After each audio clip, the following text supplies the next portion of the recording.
What's going on, folks? Welcome back to another Ranger Talk video. Got a really cool and special one here for y'all. I'm going to be chatting with the mighty David Michael Moote of epic symphonic metal band Operus. What's going on, man? Hey, how you doing? Thanks for having me. My pleasure. Thank you so much for joining. I really, really appreciate it. So, yeah, I guess we'll just kind of go back to the very beginning, if you will.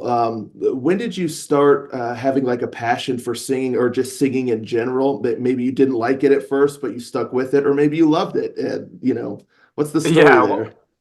yeah, I'm the youngest of three, so I feel like a lot of the activities that I got put in weren't necessarily my choice. I kind of just got dragged along and dragged up. So I started pretty young, just taking singing lessons because my brother and sister were singing in a choir Okay. from my in my hometown. So yeah, I started taking singing lessons at like 5 or 6 years old, and I think that was the youngest you could be to join the choir. And then I started right there because my brother and sister were already doing it, and I kind of fell in love pretty quick. A lot of it came naturally, and yeah, I've been singing ever since. Sweet. So yeah, it just really runs in the family, right? So Yeah, yeah. awesome, dude. And so I'm sure you kind of adapted or kind of changed maybe the types of like vocalizations you were doing over time, like music styles and things like that. How did that kind of journey work, and how did you end up in metal? Yeah, well, I certainly wasn't taking like metal vocals from age 5 or 6. It was probably more uh, like classical or a little bit music theater, just like your standard voice lessons. And then yeah, I started very choral, so like a very like oh, like a white, very pure sound as a kid. Yeah. And then more music theater I got into growing up. I did shows, like was on stage from a young age too. Music theater, some straight theater and stuff in my hometown. And then yeah, I got a passion for the stage and for music theater. But I think I always had that like rock, hard rock, metal voice in my head too. My brother was a big metalhead growing up. He had yeah, him and his friends would always. He's only 3 years older than me, but it was old Mhm. enough to like yeah, have that big influence on me. Yeah. And yeah, I sang in a band in high school while I was performing in music theater, and then also still singing in choir, and taking private voice lessons and auditioning for opera programs and for schools for classical voice. So I was always kind of trying to do all these different styles. Stretching the voice and excited about the different things and different sounds I could make, and yeah, and always loved the energy of metal and heavy metal. I wouldn't call myself like a metalhead like in my formative years. It was probably more as I joined Operus and as I got into the band that I've really sort of just delved and immersed myself in the genre. But yeah, I loved Rammstein growing up. Like that was my pump up music. I just love the energy of it, and that yeah, they're probably like the seed, the kernel for my metal journey. Yeah, awesome. And it's funny that you mentioned like your older brother, even though he's not a whole lot older, but like old Yeah, enough to where it's like, oh, he's listening to like this music. It's like so cool. Like this is like what like the older cool kids like listen to, like this metal and stuff, right? yeah, So there's that aura about it, I imagine.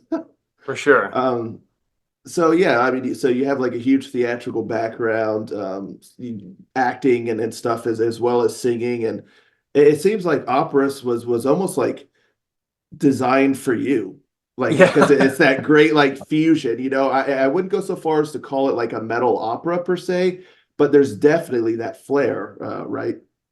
for sure, for sure. And yeah, it was like just how I kind of came into the band and joined the band. I wasn't the first singer of Operas, but they yeah, like so they had a whole album recorded already, and they were parting ways with a vocalist. And Mhm. so basically they were kind of on this mad hunt to find someone to fill the shoes. And it was just through a random theater performer or musical theater Facebook group that Oscar Rangel, sort of the lead writer of the group Yeah. at the time, reached out to me. And I was like, oh, I don't know. And he sent me some demos, and I listened to it. It was like around Christmas time, so I was showing all my family. I was like, what do you guys think? Like, I don't know.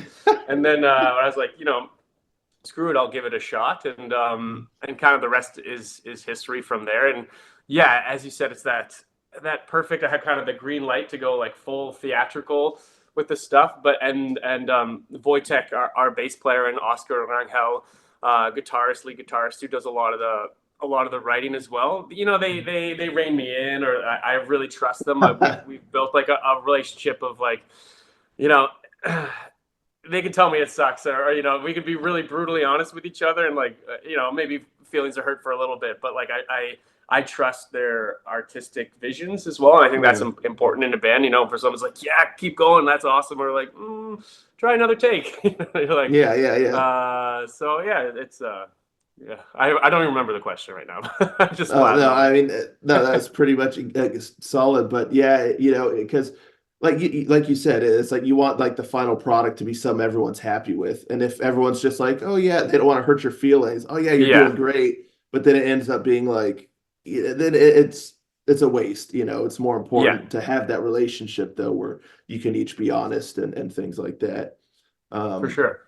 so has there been times when you just go super like theatrical and they're like, dude, like, you're not on stage like, doing this stuff, it's Well, I think for actually most of the time it's them pushing me to go like a little bit more, like a little bit oh. farther, especially in the booth, like especially when we've been recording. It's like, you know, um, yeah, I think that's one thing that like the band has given me personally is just like really stretched my range for everything from like actual vocal range to like emotional output and vocal endurance and like what my voice can do too. So they're usually like, or if I'm like the diva and me like, oh, I don't know if that one like that one didn't feel great, or like, are you guys sure? Like I'm not like, and they're like, yeah, no, it's awesome, that's metal, man. I just keep going, and especially at the beginning, just like really giving me permission to be like fully batshit crazy Dave. Yeah, So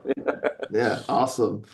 So I guess it was there's been two full-length albums so far with the band, right? There was yeah, like an EP and then two full-length albums. yeah, So you were there in the ground floor for the second full-length album, right? Because the first one was right. done, but Yeah, the the first one was 2020 basically release, the yeah. bones of it were done, and then so it was another. It's like a kind of a vocalist stream. They had a few songs that they were re-recording from the EP onto that album, and then the Oh, other handful of or a bunch of them they wanted new lyrics and a new vocal line for everything like that. So I also just got like the bones of the songs, and then they worked with me, and I worked on my own to put vocal melody and lyrics on top of it, which was super super cool. Yeah, and then Score Nightmares. Yeah, what was it from the ground up? cool. And so you said there's like one member that kind of predominantly writes a lot of it, and then everyone kind of throws in their little, flair or Yeah, things like that. historically it worked like that, especially at the beginning. Oscar Mhm. would have like, I mean, he's one of those guys that has like libraries of songs that he's worked on since he was a fetus. And then he'll just what do you think of this guy? What do you think of this one? What do you think of this one? And then as he's talking about that brutal honesty, you can really be like, no, because he has like such a mass of songs that he's written. Wow. You kind of just, we like that, we like that, we like this piece. You can Frankenstein some of them as well, Yeah. and that was sort of how it was really working at the beginning. Now we've tried to each take a turn at writing, especially Wojtek, our bassist, has really come in and taken up the pen and started writing some of his own as well, which is cool and giving the band a different sound as well. So yeah, it's growing like that writing, but I'd say Oscar's still doing a good chunk of the writing. Cool. And how do you all achieve like such a grandiose sound? Because I mean, some of those songs in particular, the sounds it just soars and it sounds so epic. And how is that crafted like that? Is it like in the production or like with the orchestrations? Yeah, I think yeah, I think that's another one of those things that it's all our strengths sort of coming together. Like Oscar Hmm. will have the big ideas, and he's great with the sounds, and he's like a real technician, like in the lab. Like, he's a whiz with that stuff. I'm probably more like, give me the skeleton of the song, and if it doesn't sound good like naked, then I don't feel it's for me worth, putting all the production on. And then Wojtek has just got this like real sense of what is that, like the lightning in a bottle, like what captures that like real essence of like a killer track, and he can really spot that out. So yeah, again, another one of those things of us all sort of working together to build the. I think you probably have to talk to Oscar more about the real orchestration and the production of everything like that. But like, if that gives you a sense of sort of how I think we come out with like the more like finished product. Yeah, awesome.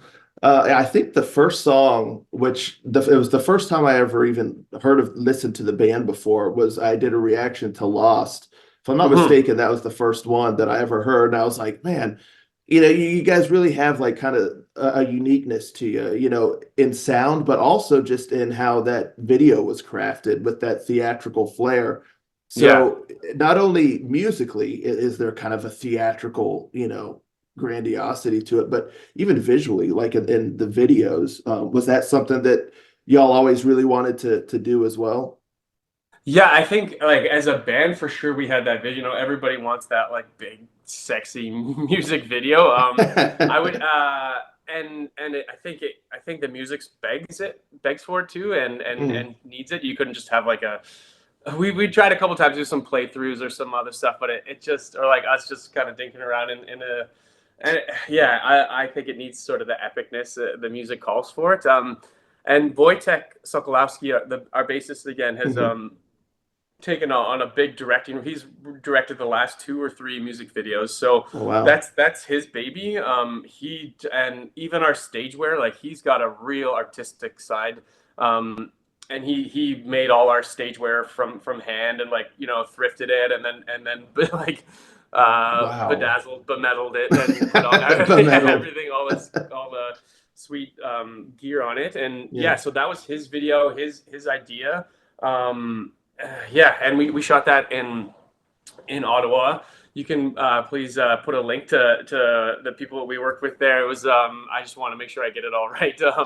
But Sure, yeah, yeah. they helped us out and helped us create that vision, and that was like us in their black room, kind of hanging drapes and curtains, and like yeah, and it didn't probably look that awesome just on the set, but then really when they got in there with the lights and the camera and the final edit was just all came together. So Wow. Was that quite the experience, kind of like working in a situation like that? I know you're familiar with the stage and stuff, but this was like filming like a video, you're not like in front of a live audience or anything like that. yeah, I think for my first music videos, like when I was a bit younger, like that was always like, it's always like, am I really singing? Like, should I really sing? And I always end up like just trashing my voice by the end of a music video, because at first I start, I'm like, oh, I'm not really gonna sing. Like, I'll just like whatever lip sync, and then they're like, and then you see a couple, you're like, oh, that looks not intense, and then you just end up like screaming it. That it doesn't even matter if I'm hitting the note. I just want to look like. But Yeah. yeah, I for me actually coming, because I've been on a lot of like union professional like big film sets before Okay. working as an actor, and then to see the product that we're able to get, and the crew and the talent that you can find in just some of these little indie, with your band. I just like so filled with gratitude with all the people that kind of come together to make it all happen. Um, and what you can do on a budget these days is pretty incredible too. So that's kind of what I'm most amazed by. It's just like, you've been on these huge film sets. Yeah, they can do awesome, great, awesome stuff. But really, what it boils down to is like the talent, the people you have with like artistic vision, and then you can Mhm. really just kind of create a whole world on your own too. So without on a shoestring. So they say. Yeah.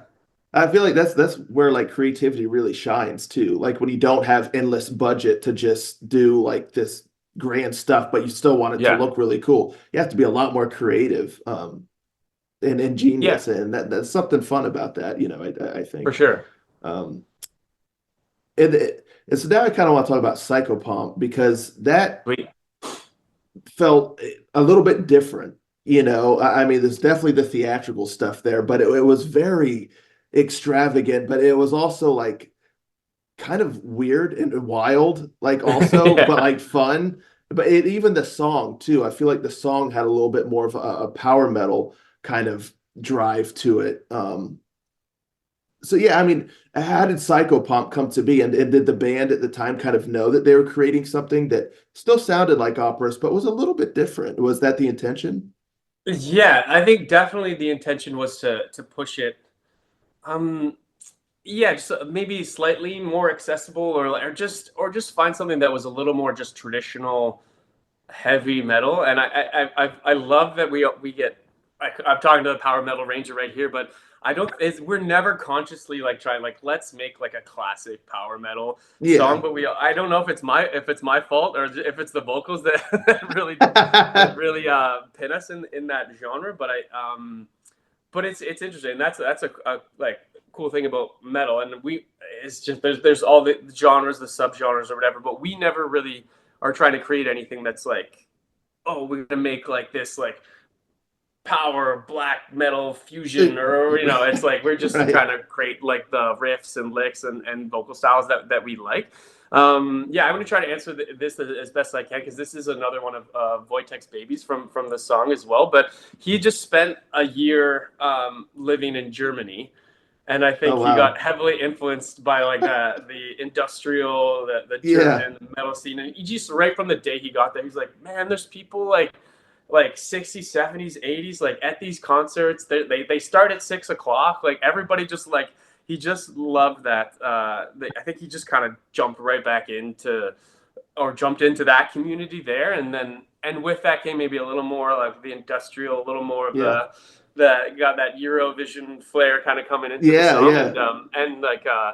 and the bass lines going through that. Like, yeah, I think he just had himself a time. That was probably Wojtek just like turning off the lights with his bass, kind of trying to figure out that in my imagination that's what it is anyway. But yeah, and then we're just like with the band, I think at that point we were getting like a little too serious or a little too like we were just trying to really bring back the fun, and why we all got into this, why we started doing this. Like, just who cares like about if it's like metal enough or if it's like cool enough or whatever. Let's just have fun, and if we're not having fun, then we're throwing the idea out. Like and that's kind of it becoming like an ongoing joke in the band. Like if something sucks or like or whatever, we're in a show or in a rehearsal, it's like, yeah, but are you having fun? Like it's always like Right. has to be like this like the core of everything is just like that we're enjoying ourselves, or like what are we doing.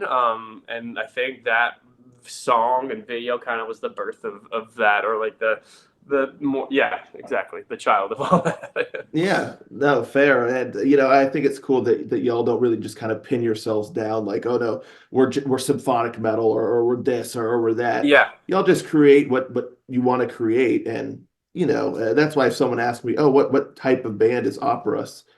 And it's not a easy like one word answer like, yeah, oh, they're power metal, they're symphonic metal, they're whatever. Which is cool. It's like you kind of just have to hear it and then you can take from it what you feel like it sounds like or whatnot. yeah, Um, and I also love too how you mentioned kind of a Eurovision because yeah, I mean it does have that. Particularly too with like the video and it's over the top and kind of weird. And again, I dig it like you guys are going into the club. I think even the video it starts out with like dance electronic beats, and I was like, okay, exactly, like yeah. where are we going with this? But then it gets a little bit more direct with some industrial stuff, but some great riffs and yeah, what was it like filming that video? Like, what was it kind of chaotic? Because there's a lot happening there.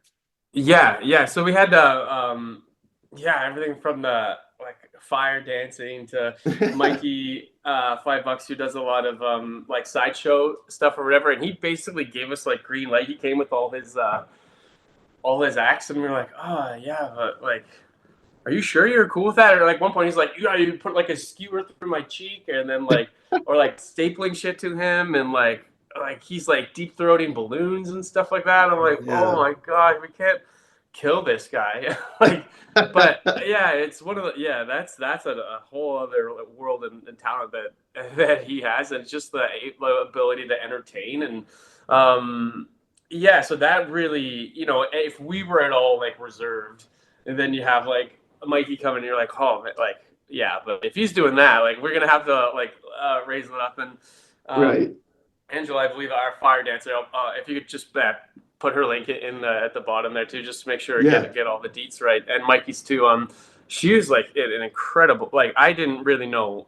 I never met her before the day, and then all her tricks. She was like, yeah, and then can I do this trick? And then I have this trick, or if you want this, and she had all these outfit changes, and she's a beautiful Wow. dancer and a person, and she really added that like that really that edgy, risky like sexiness to the video that I think yeah, we like yeah, and it's made it just like everything on set was us just like okay, well we have like these everyone's like elevating, and then like we were just trying to keep up really, and it just like it was a really fun day on set for sure. Yeah.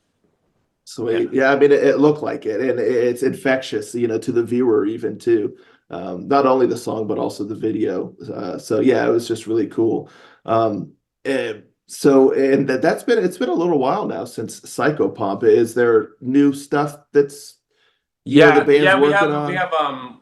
have a whole new song like ready to go. We're kind of just trying to time it out these days, or like Mm, yeah, it's more like just trying to figure out like when to release and what the plan is together. We need to kind of decide on that. But we have stuff that's like sitting there, kind of just marinating right now, so ready to go. And then also working on like 4 or 5 others that are basically ready for pre-production and just need to kind of get the final touches on them too.